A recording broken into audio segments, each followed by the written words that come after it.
इस क्वेश्चन में हमें एक क्वाड्रिलेटरल बनाना है जिसका नाम होना चाहिए जंप, JUMP। और हमें यहाँ दिख रहा है कि हमें कितनी साइड्स गिवन है, 1 2 3 4 5। हमें 5 साइड्स गिवन है, लेकिन हम जानते हैं कि क्वाड्रिलेटरल की तो 4 साइड्स होती हैं, फिर 5 क्यों गिवन है। इसे समझने के लिए हम एक रफ डायग्राम बनाते हैं। सबसे पहले हम एक रफ क्वाड्रिलेटरल बनाएंगे, उससे देख देख कर हम एक कंस्ट्रक्ट करेंगे उस क्वाड्रिलेटरल को। तो ये हमारे पास एक रफ क्वाड्रिलेटरल है। ये क्वाड्रिलेटरल क्यों है? क्योंकि इसके पास 4 साइड्स हैं। किसी के पास अगर किसी भी डायग्राम में 4 साइड्स दिया हो, हमें दिख रहा हो कि 1 2 3 और 4 साइड्स गिवन है, इसका मतलब ये हुआ कि एक क्वाड्रिलेटरल है। क्वाड्रिलेटरल की 4 साइड्स होती हैं, ट्राइंगल की 3 साइड्स होती हैं। तो ये क्वाड्रिलेटरल का हमें नाम क्या रखना है? JUMP, jump. तो हमने इसको कह दिया जे। हम कहीं से भी नाम शुरू कर सकते हैं रखना, हमारा मन होगा तो हम यहाँ से भी शुरू कर सकते हैं। हम यहाँ से शुरू कर लेते हैं जे। अब लिख चुके हैं हम जे यहाँ पर, तो यहीं से शुरू कर लेते हैं जे। इसको कह देते हैं U, ये हो गया M और ये रहा P, है ना। अब हमें यहाँ पे JU दिया हुआ है 3.5 सेंटीमीटर, तो ये JU हमें 3.5 सेंटीमीटर लेना है। अपने मन से हम नहीं ले सकते क्योंकि क्वेश्चन में जो गिवन है वो हमें लेना है। JU 3.5 सेंटीमीटर हुआ। UM हमें कितना गिवन है? 4 सेंटीमीटर। उसी तरह PM दिया हुआ है 5 सेंटीमीटर ना। MP ये 5 सेंटीमीटर गिवन है। PJ कितना गिवन है? 4.5 सेंटीमीटर ना। देख देख कर लिख रहे हैं हम यहाँ से। और PU कितना गिवन है? अब हमें दिख रहा है कि 4 साइड्स तो खत्म हो गई। क्वाड्रिलेटरल की 4 साइड्स होती हैं, तो चारों साइड तो गिवन है, एक एक्स्ट्रा गिवन है PU। अब ये है क्या? ये है डायगोनल, इसे हम डायगोनल कहते हैं। ये 6.5 सेंटीमीटर हमें गिवन है। बिना डायगोनल के हम क्वाड्रिलेटरल इतने आसानी से नहीं बना सकते, इसलिए डायगोनल देना गिवन होना जरूरी है। तो हम सबसे पहले इस डायगोनल को ही बनाएंगे। क्यों बनाएंगे? क्योंकि अगर हम ये डायगोनल सबसे पहले बनाते हैं तो हमें लगेगा कि हमें सिर्फ एक ऊपर एक ट्रायंगल बनाना है। क्वाड्रिलेटरल है क्या? देखो ऊपर एक ट्रायंगल दिख रहा है हमें, इस PU के ऊपर एक ट्रायंगल है और PU के नीचे एक ट्रायंगल है, तो हमें तब सिर्फ 2 ट्रायंगल बनाना है ना। तो अगर हम नीचे ना देखें, इसको ना देखें, इस नीचे वाले को, तो हमें एक ऊपर ट्रायंगल दिख रहा है। तो जैसे हम ट्रायंगल कंस्ट्रक्ट करते हैं, सबसे पहले बेस बनाते हैं, फिर यहाँ से एक आर्क लगाते हैं, यहाँ से एक आर्क लगाते हैं, ट्रायंगल आ जाता है।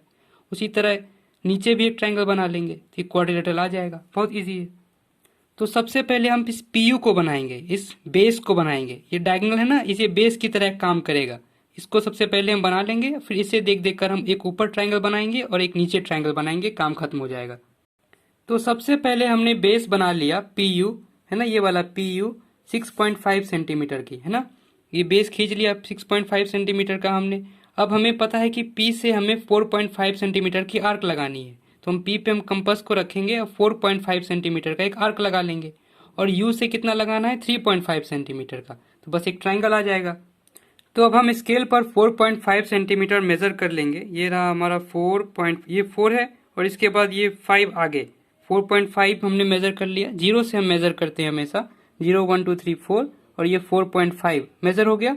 P पर रखकर हम एक आर्क लगा लेंगे।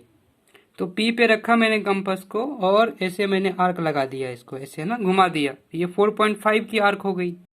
अब U से हमें 3.5 सेंटीमीटर की आर्क लगानी है, तो हम स्केल पर 3.5 सेंटीमीटर मेजर कर लेंगे।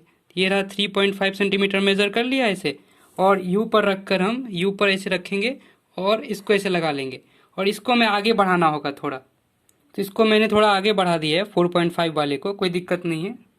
तो अभी तक हम क्या कर चुके हैं, हम PU लाइन खींच चुके हैं और P से हमने 4.5 सेंटीमीटर की आर्क लगाया है हमने, और U से 3.5 सेंटीमीटर का। तो जहाँ पे ये कट हुआ है वो उस पॉइंट का नाम होगा J, है ना। अब हम J को P से और U से ज्वाइन कर लेंगे, है ना। तो ये पॉइंट हमारा है J। तो J से हमने P को और U को ज्वाइन कर लिया है ना। ये हम लिख देते हैं नाम यहाँ पर, ये 4.5 सेंटीमीटर है और ये 3.5 सेंटीमीटर है। अब इसी तरह से बिल्कुल हमें नीचे एक ट्रायंगल बनाना है। हम U से 4 सेंटीमीटर का आर्क लगाएंगे और P से 5 सेंटीमीटर का आर्क लगाएंगे। जहां वो इंटरसेक्ट होगा उस पॉइंट का नाम होगा M, और M से दोनों को ज्वाइन कर देंगे, है ना, खत्म। तो ये हमने स्केल पर 4 सेंटीमीटर मेजर कर लिया और इसको हम U पर रखेंगे और एक आर्क लगा लेंगे, ऐसे एक आर्क लगा लेंगे, है ना। और P से 5 सेंटीमीटर का आर्क लगाएंगे। तो अब हमने P स्केल पर कंपास को 5 सेंटीमीटर खोल लिया और इसको P पर रखकर ऐसे एक आर्क लगा लेंगे। जहां इंटरसेक्ट हुआ इस पॉइंट का नाम होगा एम। अब हम इस एम से दोनों को ज्वाइन कर लेंगे और हमारा क्वाड्रिलेटरल खत्म हो जाएगा। तो हमने ज्वाइन कर दिया है एम से पी को और एम से यू को, ये हमारा क्वाड्रिलेटरल आ गया। अब हम नाम लिख लेते हैं यहाँ पे, पी यू कितना है और एम यू कितना है। तो ये एक हमारे पास क्वाड्रिलेटरल तैयार हो गया है जिसका नाम है JUMP। यही हमसे कहा था क्वेश्चन में, क्वेश्चन यहाँ पर है। ये रफ डायग्राम था मेरे पास। JUMP एक बनाना था क्वाड्रिलेटरल जिसमें सारी साइड्स गिवन थी और एक डायगोनल गिवन था। तो वो हमने देख देख कर हमने बनाया बिल्कुल। तो ये हमारे पास तैयार हो गया जिसमें PU डायगोनल है और ये क्वाड्रिलेटरल है। ठीक है।